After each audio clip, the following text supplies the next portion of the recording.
What happens when one of your devices gets lost or stolen? How does HIPAA come into play? We'll break that down today. Welcome back to the Medcurity podcast, where we help you stay ahead of the latest in healthcare cybersecurity and compliance. Today, we're diving into a more specific topic: HIPAA rules and device theft. If you are in healthcare, you know that it's important to keep files safe, but it's also necessary to keep every single device secure.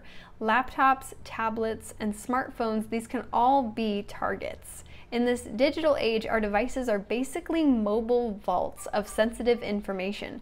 From patient charts to billing info, these devices hold critical data. And with remote work becoming more common, the risk of theft is higher than ever. But here's the thing. HIPAA doesn't focus on whether the device was lost or stolen. It cares whether the data is protected. So what are the key HIPAA rules that apply when a device goes missing?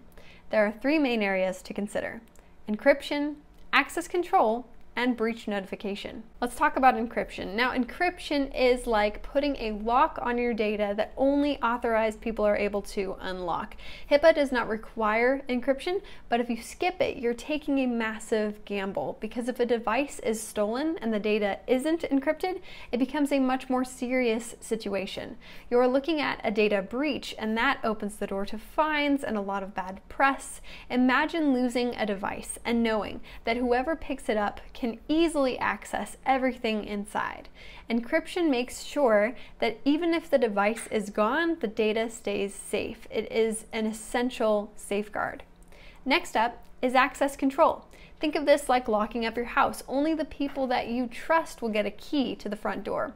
For devices, that means setting up passwords, PINs, and biometric locks. HIPAA requires that only authorized personnel can access patient data, and this is where access controls become crucial.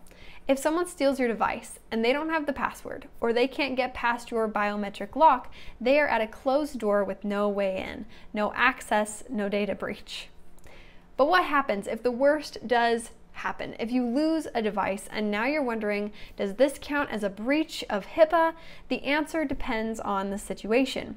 If the data was encrypted and there's no way for a thief to get in, then you may be in the clear. But if there's even a small chance that sensitive information was compromised, you have to follow HIPAA's breach notification rule.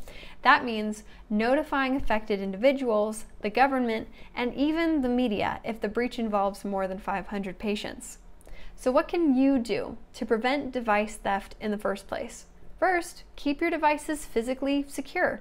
Don't leave them lying around in public spaces.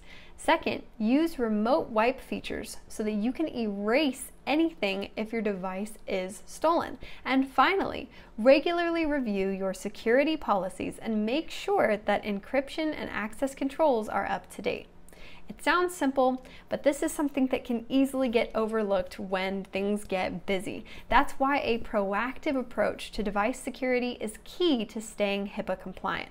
So, let's sum it all up. Device theft is, believe it or not, a serious risk in healthcare, but it doesn't have to lead to a HIPAA violation if you are prepared.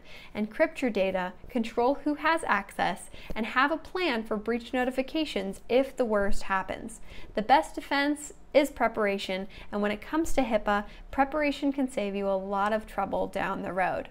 Thank you for tuning in to the Medcurity podcast. As always, we are here to help you navigate the complexities of healthcare compliance one episode at a time. So stay safe, stay compliant, and we'll see you next time.